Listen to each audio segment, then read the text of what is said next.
गुरुजी आपके चरणों में दास का कोटि कोटि प्रणाम। गुरुजी मेरा सवाल यह है कि जिनकी अकाल मृत्यु या एक्सीडेंट में मृत्यु होती है, क्या उनकी आत्मा को शांति प्रदान होती है या नहीं? क्या वो ऊर्ध्वगामी को प्राप्त होंगे? नहीं, इसमें ये देखना है कि अब जैसे बड़े बड़े संतों के भी एक्सीडेंट में मृत्यु हुई है, हमने देखा है।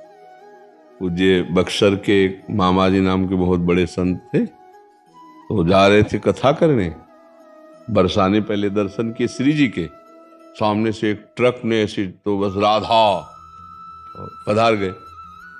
तो अब इनकी कोई आत्मा को अशांति थोड़ी है, तो भगवान के पार्षद है, भगवान में गए, समझ गए। अब जो पापाचरण कर रहा है तो शरीर छूटने के बाद उसको वैसी गति मिलेगी। खास बात मृत्यु कैसे हुई इससे मतलब नहीं है, खास बात है उसने जीवन कैसा व्यतीत किया इससे है। जैसे पूज्यपाद श्री उड़िया बाबा जी महाराज इतने बड़े सिद्ध संत, और अंतिम दशा होती कि गड़ासा से नहीं, वो एक पागल आदमी, विक्षित आदमी, कई गड़ा से ऐसे और उससे, तो अब क्या अधोगति होगी क्या? अरे वो तो जीते जी ब्रह्म पद प्राप्त महापुरुष है, समझ रहे ना। मृत्यु की घटना से किसी के परिणाम को नहीं जोड़ा जा सकता, उसके जीवन से परिणाम को जोड़ा जाता है। उसका जीवन कैसा था? मानो जैसे परीक्षित जी का सर्प काटने से मृत्यु हुई तो उनकी दुर्गति थोड़ी हुई, तो सीधे परम पद में गए। क्यों?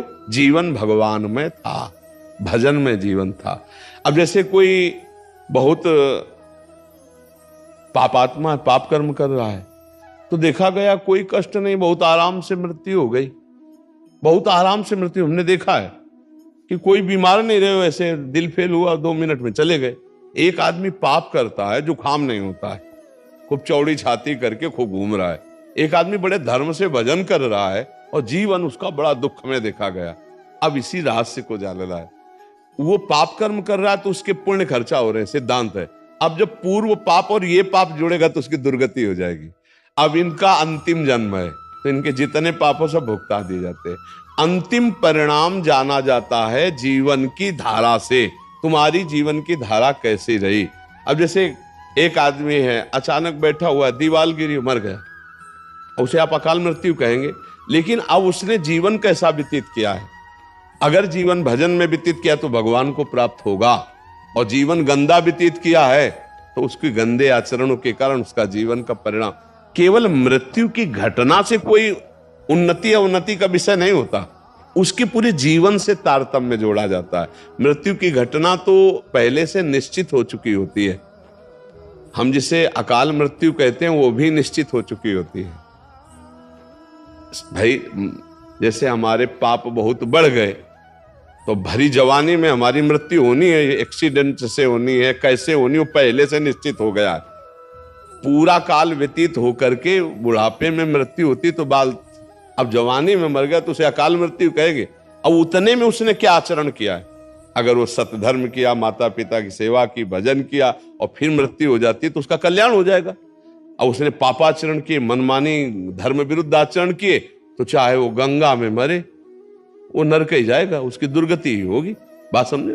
गोस्वामी तुलसीदास जी कह रहे, राम राम राम जी जोलो तू न जपी है, तोलो तू कहूं जाए तिहू ताप तपी है। सुरसर तीर, गंगा जी के तीर, बिन नीर दुख पाइए, सुरतर तरे तो दारी। इसीलिए हम कहते हैं राधा राधा राधा राधा राधा जपो। मृत्यु की घटना से किसी के जीवन का फाइनल नहीं किया जा सकता, उसके जीवन की धारा से उसके जीवन का फाइनल होता है। हाँ, अगर मृत्यु के समय न राम कृष्ण हरि नारायण कुछ निकल गया, अब फाइनल बदल जाएगा। पूरा जीवन पाप रहा, अंतिम में अगर राम हरि कृष्ण राधा निकल गया, अब तुम्हारा काम बन जाएगा।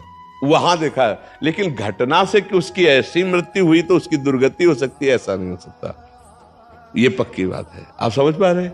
जी गुरु जी, बहुत। अब बिटिया थी मेरी, 2 बेटी थी, 23-24 साल की, बहू थी 29 साल की, 1.5 साल की पोती थी। 7 साल हो गए। मन व्यतीत रहता है। हाँ, क्योंकि अपनापन होता है ना परिवार से। तो अब देखो, इसका हम रोज घोषणा करते हैं एक बार सत्संग में, इस लोक का नाम याद कर लो, क्या है? मृत्यु लोग, यहां सबको मरना पड़ेगा भैया। लेकिन गुरु जी 2011 में मेरा ऐसा संयोग बना कि कैलाश मानसरोवर जाने का मेरा। तो मेरी बिटिया जो है बोलती, पापा आप जाओ कैलाश मानसरोवर, देखो मैं दुकान संभालूंगी। हमारा केवल वो व्यवहार में बहुत आगे बढ़ना होता है। हमारा केवल इतना कहना है कि देखो, जिस समय, जिस सेकंड में, जिस मिनट में जहां मृत्यु हमारी होनी है वहां होनी है।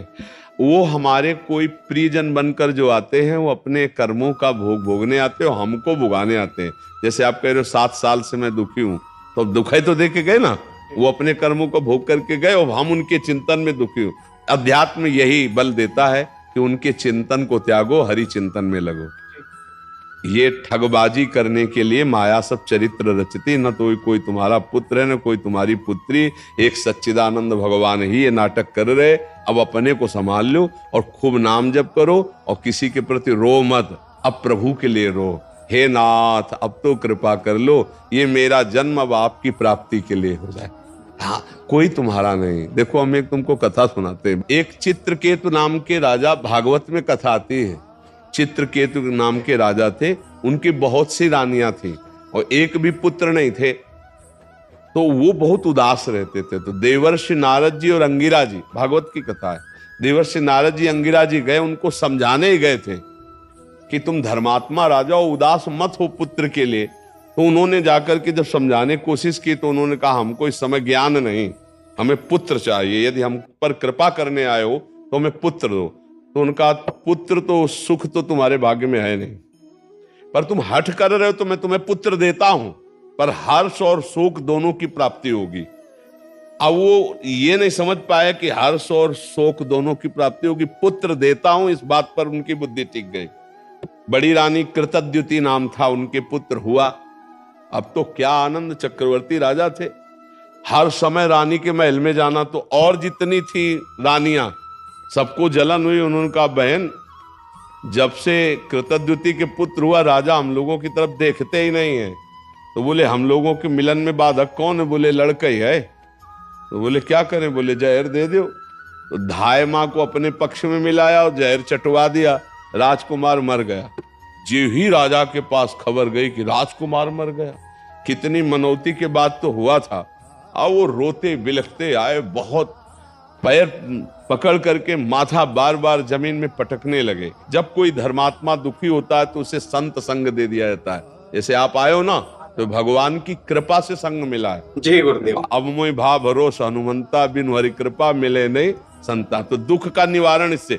तो अंगिरा जी, देवर्षि नारद जी पुनः आ गए और कहा राजन, मैं तुम्हें यही बताया था कि हर्ष और शोक की प्राप्ति हुई। हर्ष हुआ, पुत्र हुआ, शोक हुआ क्योंकि तुम्हारे भाग्य में पुत्र सुख नहीं है। तो उनका हमको उपदेश नहीं, मुझे पुत्र चाहिए। तो उनका तुम्हारे पुत्र की जीवात्मा को बुला दूं? तो उनका बुला दो। तो अब देवर्षि नारद जी तो सिद्ध मां आकर्षण किया, तो यमपुरी से जो था वो आ गया जीवात्मा और आकाश में विराजमान है। देवर्षि नारद जी देख रहे हैं, कहा देखो बच्चा, तुम्हारे पिताजी कितना रो रहे हैं, तुम इस शरीर में आ जाओ, हम आदेश करते। तो उनका देवर्षि नारद जी, ये केवल अपने स्वार्थ के लिए रो रहा है, ये कई बार हमारा बेटा बन चुका है, कई बार पत्नी बन चुका है, मैं किसी का बेटा नहीं हूं, मैं अपने कर्म का भोग इसके यहां भोगने आया था, मैं जा रहा हूं। जो ही सुना चित्रकेतु ने, बोले बेटा बोल रहा है हमारा? बोले तुम्हारे बेटा की जीवात्मा बोल रही। उनका मोह दूर हो गया और फिर उन्होंने भजन करके भगवान को प्राप्त किया। तो भगवान ने तुम्हें मोह दूर करने के लिए भेजा है, तुम्हारा कोई नहीं है। हाँ, भगवान ने लीला करके आए थे। अब खूब नाम जप करो, मस्त रहो, चिंता मत करो, और तुमको भी जाना है। जय गुरु। ये बात जान लो कि तुमको भी जाना। तो जाने की तैयारी, जो चले गए उनके विषय में क्या खो, उनकी तो ट्रेन छूट गई, तुम्हारी न छूट जाए, इसलिए तुम पहले अपनी बेग भर लो। राधा राधा राधा राधा, कबीरा सब जग निर्धना, धनवंता नहीं कोई, धनवंता सोई जानिए जाके राम नाम धन होए। खूब नाम जमा कर ले, लोक पर लोक में बहुत आनंद रहेगा। परम धन राधा नाम आधार, राधा राधा राधा, जहां जाओगे चकाचक आनंद रहेगा। अब यही का बैंक बैलेंस किया। ये देश ऐसा है कि कपड़ा तक उतरा लिए जाते हैं, मतलब शरीर कपड़ा है ना आत्मा का, ये भी आग लगा दिया जाता है। अब केवल जीवात्मा पर कर्म को लेके जाता है। कर्म हमारे हमको बहुत दुख देंगे, देख लो। ऐसे ऐसे कर्म किए, सब लोग बैठे हो, अगर आप ही से निर्णय पूछा जाए कि ऐसे कर्म करने वाले को क्या दंड मिलेगा, तो आप क्या उत्तर देंगे? खुद देख लीजिए। जो आप कर्म किए हो और अपने को क्षमा कर दिए हो, वही कर्म आप एकांत में डायरी में लिखो और फिर सोचो कि अगर मुझे निर्णायक बनाया जाए इन्हीं कर्मों का दंड देने के लिए, तो हम क्या दंड देंगे? वो कर्म सब तुम्हारे सुरक्षित हैं दंड देने के लिए, जिनका तुम्हें दंड नहीं मिला। तो राधा राधा राधा राधा भगवान को पुकारो तो कह रहे हम सर्व पापेभ्यो मोक्षयिष्यामि मा शुचा, मैं तुम्हें समस्त पापों से मुक्त कर दूंगा। तो अभी समय है, अभी राधा राधा राधा राधा कृष्ण कृष्ण हरि हरि, अभी अपना कल्याण कर लो, रो पीटो मत। यहाँ जो जितने समय के लिए आता है उतने समय के बाद चला जाता है, कोई गर्भ से चला जाता है। एक आए थे परिवार के, उनका 6 वर्ष का अकेला लड़का, 6 वर्ष का लड़का हमारा मार दिया भगवान ने। तो उनका भाई अगर हमारी बात समझ में आवे तो भगवान ने नहीं मारा, वो जीव अपने कर्म से केवल 6 वर्ष के लिए भारत भूमि में मनुष्य रूप में आया, अब वो चला गया। तो आपका भी कर्म है कि अब आप दुख भोग रहे हो उसके वियोग में। नाम जप करो, भगवान को कोसो मत। जो जितने मिनट के लिए आया उतने मिनट ही रहेगा। अगर रोकने की बात होती तो भगवान जी दशरथ जी को मरने नहीं देते। हुआ ना दशरथ जी का मरण, जटायु भगवान के हाथ में ही शरीर छोड़ रहा है कि नहीं छोड़ रहा है? इसलिए हमारी बात ये समझो, सुनो भरत भावी प्रबल बिलख कहो मुनिनाथ, हानि लाभ जीवन मरण जस अपजस विद्या। खूब राधा राधा जपो, मस्त रहो और तैयारी करो चलने की। ये रहने वाला देश नहीं है, हर चीज आंखी छुड़ा ली जाएगी। दुनिया में लाखों का मेला जुड़ा, हंसा जब जब उड़ा तो इसलिए देखो, समझ जाओ तो फिर रोना क्या, और जब जाग गए तो सोना क्या। अगर ज्ञान में जग गए तो फिर मोह में क्या सोना, अगर समझ गए तो फिर क्या रोला। एक बार मरना है, सबको मरना है, मरने की तैयारी कर लो। जो पहले से तैयार न थे पछता पछता कर चले गए, जाना पड़ेगा। इसलिए राधा राधा राधा, कब जाना कुछ पता नहीं। पीछे तलवार लिए खड़ी मृत्यु, कब गला काट दे, किस रूप में काट दे, कुछ पता नहीं है। कुछ पता ले, कुछ पता ले। नाच रहे हैं और नाचते नाचते ऐसे हुए और गिरे मर गए। फिल्मी गाना चल रहा है और नाच रहे और मर गए। मुंह का लील नहीं सकते। आ बोला तो फिर आगे धा नहीं बोल पाओगे, जितना बस उतने में रोक दिए जाओगे। सरकारी काम है, सब छीन लिया जाएगा, पहले ये समझ लो। तुम्हारा यहां कुछ नहीं रहेगा। स्त्री पुत्र परिवार मकान दुकान बैंक बैलेंस सब छीन लिया जाएगा, तुम्हारा शरीर छीन लिया जाएगा। तुमको अकेला यहां से जाना होगा। तुम्हारे पास होगा तो तुम्हारे कर्मों की पोटरी होगी, धर्म और अधर्म जो किया है, और इन दोनों पोटरियों को आग लगाना हो तो नाम जप करो, राधा राधा राधा राधा राधा। बढ़िया चकाचक व्यवस्था होगी, मरने में भय नहीं लगेगा और भगवान के समीप जाकर आनंद भोगोगे।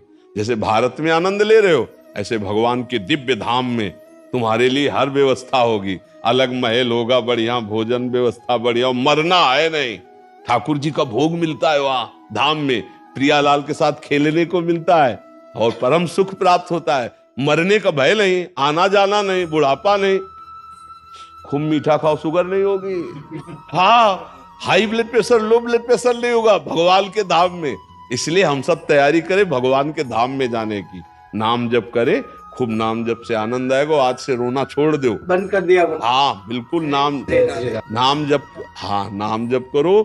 हम जो कह रहे हो तुम्हारे को परम मंगल में बात कह रहे हैं, नाम जप करो। इसीलिए संतों के मार्ग में आके मैं हमारी पत्नी को मैं एजी वो जी कहना 7 साल से छोड़ दिया हूँ। हरिओम के नाम से ही पुकारता हूँ। बहुत बढ़िया। वो आपको क्या कहती है?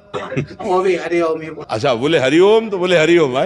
ये बहुत बढ़िया, ये बहुत बढ़िया, नहीं बहुत बढ़िया, नहीं अच्छा ठीक है। अपने यहाँ भी बुलाते राधे तो बोले राधे, ऐसे बात करते ना। श्री हरिवंश तो कहेगा हाँ श्री हरिवंश, अपने भी ऐसे ही बात करना चाहिए, ठीक है।